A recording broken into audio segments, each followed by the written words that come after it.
कोई कसर छोड़ी नहीं जाएगी।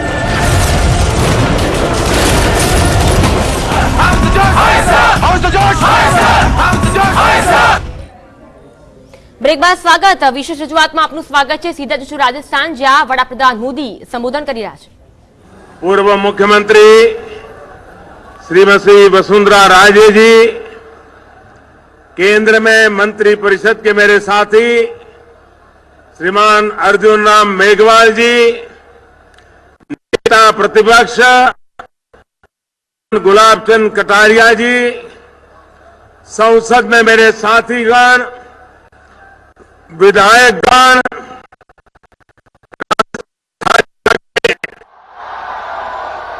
सारे देश में सरनाम चुरू, श्री सालासर बालाजी री धरती चुरू ने प्रणाम।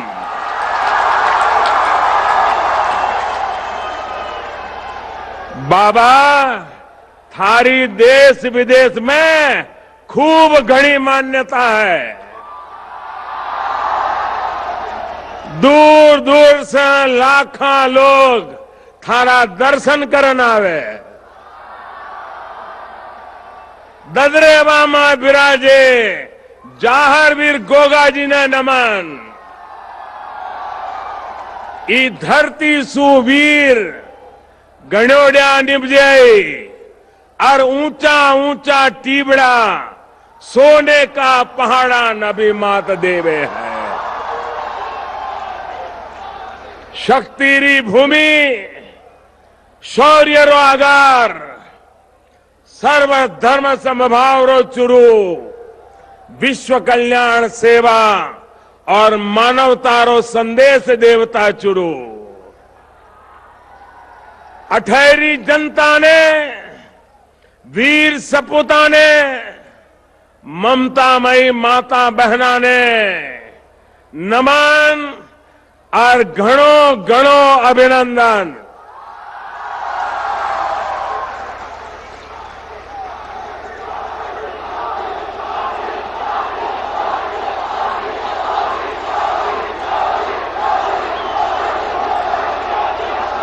आज आपका मिजाज कुछ और लग रहा है।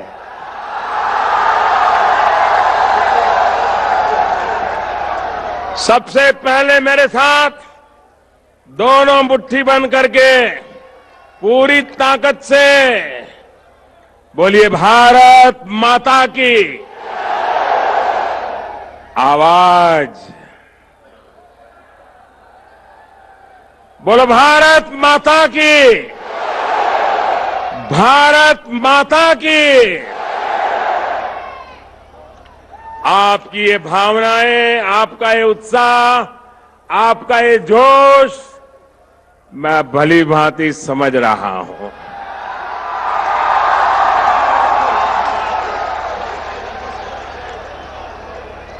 आज एक ऐसी पल है, आओ हम सब भारत के पराक्रमी वीरों को नमन करें, सर झुका करके नमन करें।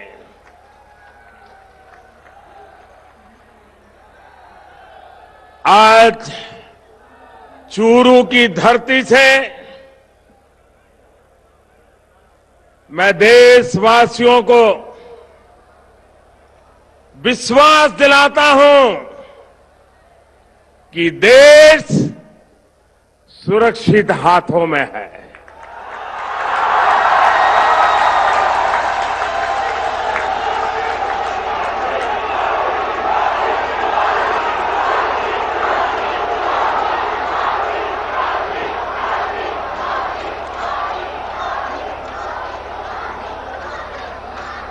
भाई और बहनों,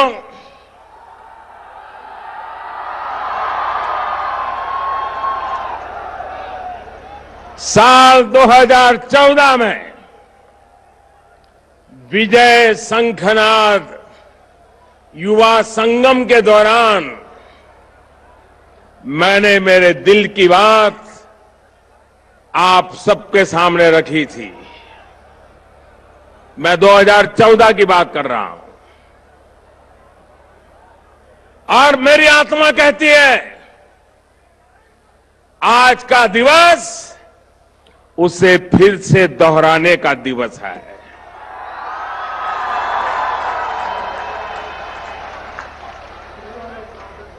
और चुरू की धरती से मैं देशवासियों को फिर से एक बार 2014 के मेरे इन शब्दों को मां भारती के वीरों को नमन करते हुए आज मैं फिर से दोहरा रहा हूं।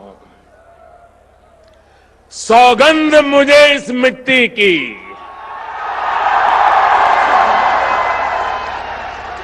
सौगंध मुझे इस मिट्टी की, मैं देश नहीं मिटने दूंगा। मैं देश नहीं रुकने दूंगा। मैं देश नहीं झुकने दूंगा।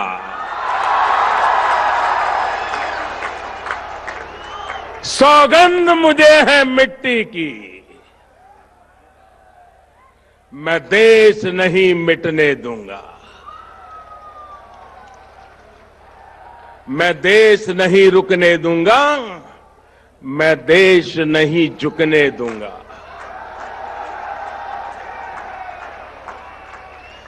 मेरा वचन है, मेरा वचन है भारत मां को, मेरा वचन है भारत मां को, तेरा शीश झुकने नहीं दूंगा।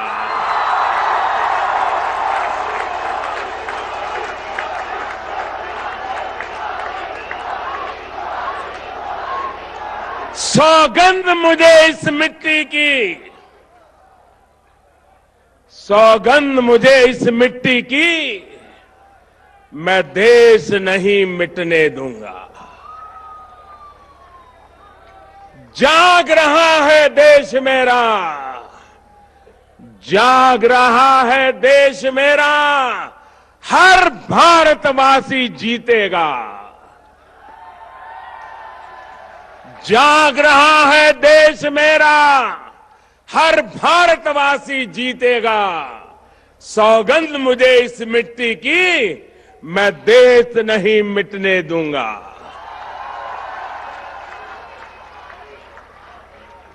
हमें देशवासियों, हमें फिर से दोहराना है और खुद को याद दिलाना है। हमें फिर से दोहराना है और खुद को याद दिलाना है। न भटकेंगे, न अटकेंगे, कुछ भी हो, हम देश नहीं मिटने देंगे। सौगंध मुझे इस मिट्टी की, मैं देश नहीं मिटने दूंगा। मैं देश नहीं रुकने दूंगा। मैं देश नहीं झुकने दूंगा। साथियों,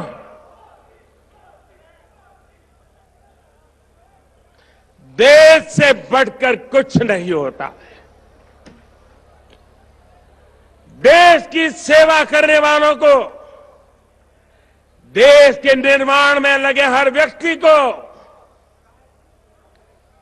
आज के इस महत्वपूर्ण दिवस पर फिर एक बार ये प्रधान सेवक नमन करता है।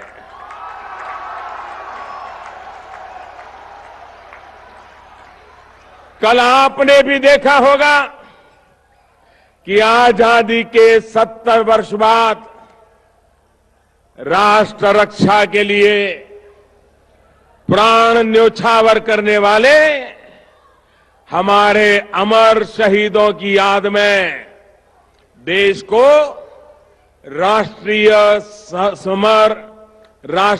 समर स्मारक समर्पित किया गया। नेशनल वॉर मेमोरियल राजस्थान के लिए और खास तौर पर चुरू, झुंझुनू और सीकर के इस पूरे इलाके के लिए तो ये इसलिए भी अति अहम है क्योंकि आप सभी ने अनेक सपूत देश को समर्पित किए हैं। यहां के हजारों नौजवान सीमा पर राष्ट्र रक्षा में डटे हुए हैं और इसलिए आपका सम्मान, आपकी सेवा मेरे लिए बहुत महत्वपूर्ण है। साथियों, आपके इस प्रधान सेवक ने शहीदों के परिवारों से, पूर्व सैनिकों से वन रैंक वन पेंशन को लागू करने का भी वादा किया था। मुझे खुशी है कि चूरू और राजस्थान के हजारों परिवारों सहित देश भर के 20 लाख से अधिक सैनिक परिवारों को वन रैंक वन पेंशन का लाभ मिल चुका है। इस योजना के लागू होने के बाद हमारी सरकार 35,000 करोड़ रुपए 35,000 करोड़ रुपए ये हमारे फौजी परिवारों को वितरित कर चुकी है और इसका बहुत बड़ा लाभ राजस्थान के 1 लाख से भी अधिक फौजी परिवारों को हुआ है। भाइयों और बहनों, आपका ये प्रधान सेवक ये काम इसलिए कर पा रहा है क्योंकि हमारे लिए खुद से बड़ा दल है और दल से भी बड़ा देश है। इसी भावना के साथ हम निरंतर पूरी ईमानदारी से देश के एक एक जन की सेवा में जुटे हैं। साथियों, जय जवान, जय किसान, जय विज्ञान, इन भावनाओं को साथ लेकर हम आगे बढ़ रहे हैं। मुझे खुशी है कि 2 दिन पूर्व देश के इतिहास में किसानों के लिए बनाई गई सबसे बड़ी योजना की शुभ शुरुआत हुई है।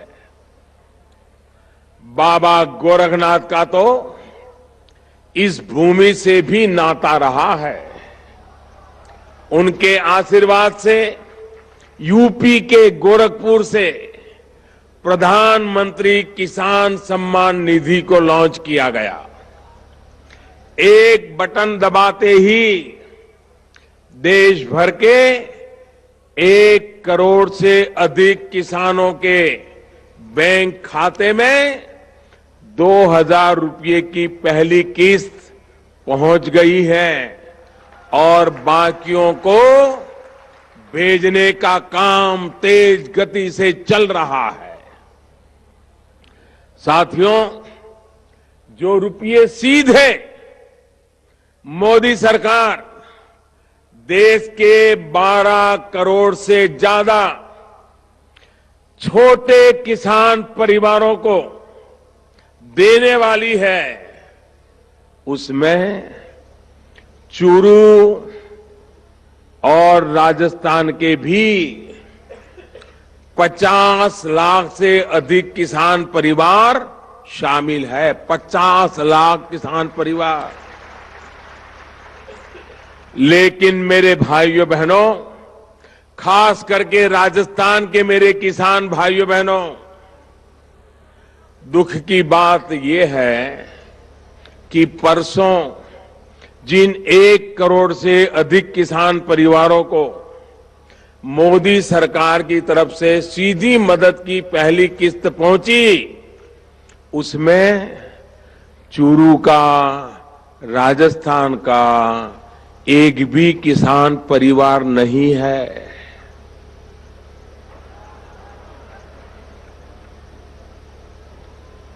क्यों हुआ ऐसा?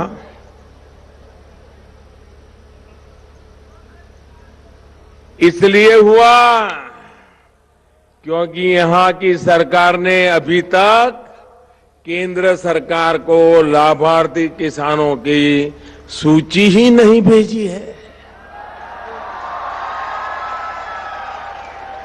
उत्तर प्रदेश ने भेजी, बिहार ने भेजी, महाराष्ट्र ने भेजी, गुजरात ने भेजी, तमिलनाडु समेत अनेक राज्यों ने सूची भेजी, लेकिन राजस्थान की कांग्रेस सरकार से किसानों की लिस्ट मिलने का हमें आज भी इंतजार है। मैं राजस्थान की कांग्रेस की सरकार को इस चूरू की धरती से, राजस्थान की भूमि पर आकर के आग्रह पूर्वक विनती करता हूं कि वो किसानों के हित के लिए हमने जो योजना शुरू की है, इस योजना को रोकने का प्रयास न करें, राजस्थान के किसानों का नुकसान न करें। आप मुझे बताइए भाइयों, राजनीति अपनी जगह पर है, लेकिन किसानों का हक रोकना चाहिए क्या? रोकना चाहिए क्या? अगर दिल्ली सरकार देती है तो मिलना चाहिए कि नहीं मिलना चाहिए? अगर किसानों के जेब में पैसा आएगा, खर्चा करेगा, तो राजस्थान का भला होगा कि नहीं होगा? राजस्थान के किसान का भला होगा कि नहीं होगा? लेकिन पता नहीं, मुझे समझ नहीं आ रहा है हमारे कांग्रेस के मित्रों को हो क्या गया है। साथियों, आपके इस प्रधान सेवक ने किसानों के लिए जो योजना बनाई है, उसका लाभ आपको निरंतर होगा। भले वो आज देर कर रहे हो, लेकिन हम पीछे लगे हैं, सूची लेकर के रहेंगे और राजस्थान के किसानों को भी पैसा पहुंचा के रहेंगे। और अभी की स्थिति के हिसाब से ही 75,000 करोड़ रुपए हर वर्ष किसानों के बैंक खाते में सीधे, बिना किसी बिचौलिए के, कोई दलाल के बिना, सीधे सीधे किसानों के खाते में जमा हो जाएंगे। इसका मतलब ये हुआ कि अगले 10 साल में 7.5 लाख करोड़ रुपए किसानों के बैंक खाते में ट्रांसफर किए जाने वाले हैं। 7.5 लाख करोड़ रुपया। और इसके लिए किसानों को कुछ नहीं करना है। आपके फोन पर संदेश आएगा कि पैसे जमा हो गए हैं, फिर बैंक में जाइए, एटीएम में जाइए, पैसे निकालिए और बीज, खाद, दवा जैसी अनेक जरूरतों को पूरा कीजिए।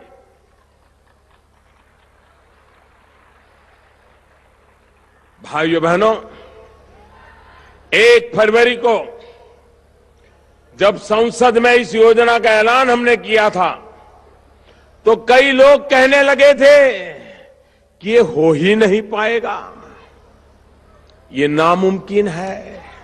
लेकिन अब नामुमकिन मुमकिन है, क्योंकि ये मोदी सरकार है। 25 दिन के भीतर भीतर किसानों के खातों में पहली किस्त पहुंचनी शुरू हो गई। साथियों, देश के किसान, देश के गरीब का कल्याण हमारी सरकार की प्राथमिकताओं में है। लेकिन जब उनसे जुड़ी योजनाओं पर भी राजनीति की जाती है तो दुख होता है। इसका एक और उदाहरण आयुष्मान भारत योजना। इस योजना के तहत देश भर में 50 करोड़ गरीबों को हर वर्ष 5 लाख रुपए का मुफ्त इलाज सुनिश्चित किया जा रहा है। अभी तक देश में 13 लाख से अधिक गरीब मरीजों को मुफ्त में इलाज मिल चुका है। लेकिन इसमें भी इन 13 लाख लोगों में भी राजस्थान का एक भी भाई, एक भी बहन या एक भी बच्चा नहीं है। कारण क्या है? क्या कारण है? क्या कारण है? सारे देश को मिला क्योंकि यहां की कांग्रेस सरकार ने इस योजना से जुड़ने के लिए भी गंभीरता नहीं दिखाई है। मेरा राजस्थान सरकार से ये भी आग्रह है कि जल्द से जल्द आयुष्मान योजना से जुड़कर यहां के गरीब परिवारों के जीवन को आसान बनाने का काम करे। साथियों, स्वास्थ्य हो, शिक्षा हो, हमारी सरकार सबका साथ सबका विकास के मंत्र पर चल रही है। हम ऐसे लक्ष्य पूरे करने का प्रयास कर रहे हैं जिनके बारे में पहले कोई सोच ही नहीं सकता था। ये बदला हुआ भारत नई रफ्तार के साथ काम कर रहा है। मुझे इस बात का गर्व है कि पिछले 4 साल में ही गरीबों के लिए 1.5 करोड़ मकान बन चुके हैं। स्थिति ये है कि अगर पुरानी गति से हम काम करते तो हमें इतने मकान बनाने में शायद कई दशक लग जाते और 3-3 पीढ़ी तक शायद पक्का घर रहने को नहीं मिलता। राजस्थान में भी प्रधानमंत्री आवास योजना के तहत 7 लाख से अधिक घर गरीबों के बन चुके हैं, जिसमें से 7,000 से अधिक ये हमारे चूरू जिले में ही बने हैं। साथियों, गरीबों को घर मिल ही रहे हैं, साथ ही मध्यम वर्ग के घर के सपने को भी पूरा किया जा रहा है। होम लोन के ब्याज पर छूट की योजना से मध्यम वर्ग के साथियों को 5 से 6 लाख रुपए तक की बचत 20 वर्ष की अवधि में तय है। इतना ही नहीं, पहले की सरकार के समय होम लोन की जो ब्याज दर 10% से अधिक हो चुकी थी और अब 8 या 9% है। साथियों, हाल में जीएसटी काउंसिल ने एक महत्वपूर्ण फैसला लिया है। घरों पर लगने वाले जीएसटी में बड़ी कटौती की गई है। अंडर कंस्ट्रक्शन प्रोजेक्ट्स में मकानों पर जीएसटी अब 12% से घटाकर सिर्फ 5%, तो एफोर्डेबल हाउसिंग पर इसको 8% से घटा करके सिर्फ 1% किया गया, 1% नाम मात्र का।